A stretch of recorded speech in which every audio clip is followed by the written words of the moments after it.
Hello everyone, in this video I'm going to share a step-by-step tutorial on how to change login password on Made in China B2B. So first we're going to go to our browser, then search for Made in China B2B.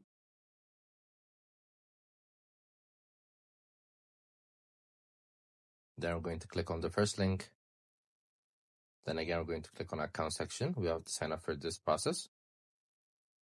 Then again we're going to click on my account. So here we're going to click on edit password. Then now you're going to write your new password, then confirm it. So there are requirements for the passwords to be strong. Make sure you guys abide to it.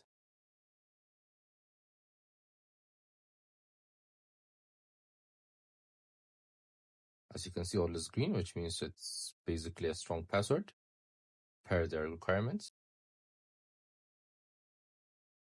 So once you click on save, they're going to ask you to log in again. So you're going to write your new password here.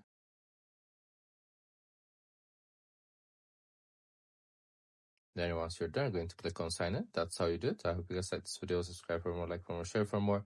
Goodbye.